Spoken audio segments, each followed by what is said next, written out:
السلام علیکم ورحمۃ اللہ وبرکاتہ۔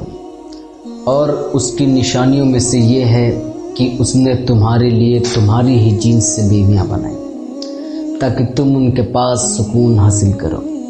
القرآن۔ شادی اسلام میں مرکزی حیثیت کی حامل ہے۔ قرآن الکریم میں بہت سی ایسی آیات اور نبی کریم صلی اللہ تعالیٰ علیہ وسلم کی بہت سی احادیث ہیں جن میں مسلمانوں کا نصف دین اس وقت مکمل ہوتا ہے جب وہ ازدواجی رشتے میں منسلک ہو جاتے ہیں۔ اس کے باوجود حضرت احمد بدی الدین قطب المدار رضی اللہ تعالیٰ عنہ نے اس شائستہ مقدس اور اہم رکن سے دستبرداری کیوں کر لی؟ فقہ کے اعتبار سے شادی کہیں فرض و واجب ہے، کہیں حرام و ناجائز بھی۔ میں اس بحث میں الجھنا نہیں چاہتا، بلکہ حضرت قطب المدار رضی اللہ تعالیٰ عنہ کے شادی نہ کرنے پر روشنی ڈالنا زیادہ مناسب سمجھتا ہوں۔ اول یہ کہ حضور صلی اللہ تعالیٰ علیہ وسلم نے فرمایا، آخر زمانے میں وہ لوگ سب سے بہتر ہیں جو خفیف الحاظ ہیں، جن کے بیوی ہیں نہ بچے، اور یہ بیوی بچے والوں پر سبقت لے گئے۔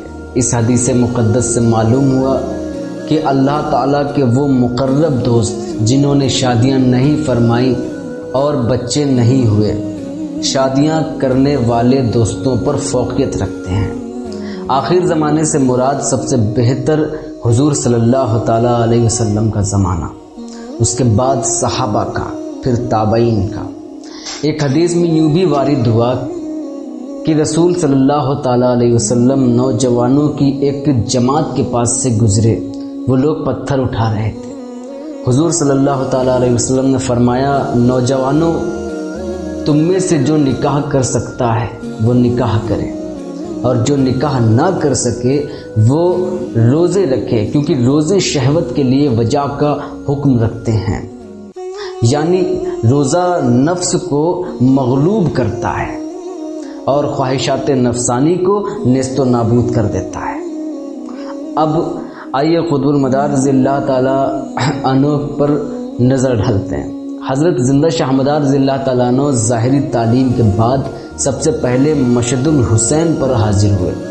پتھر پر خون حسین نے آپ کو اتنا گرویدہ کر دیا کہ آپ رضی اللہ تعالیٰ عنہ کی کیفیت حضرت زین العابدین علیہ السلام کی جیسی ہو گئی، کھانا پینا سونا سب رفع ہو گیا۔ اپنی اس کیفیت کا مشاہدہ کرتے ہوئے آپ رضی اللہ تعالیٰ عنہ نے کثرت سے روزے رکھنا شروع کر دیے، یہاں تک کہ جب آپ مالابار گجرات کے ساحل پر تشریف لائے تو یہاں عالم مثال میں حضور صلی اللہ تعالیٰ علیہ وسلم کے دست مبارک سے طعام لطیفی تناول فرمائے۔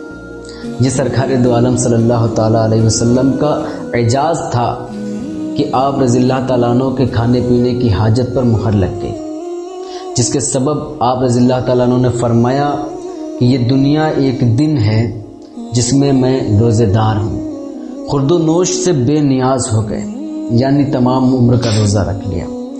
اب جس نے تمام عمر کا روزہ رکھ لیا ہو، اس کی شادی نہ کرنے پر سنت ترک کرنے کا الزام جہالت کے سوا کچھ نہیں۔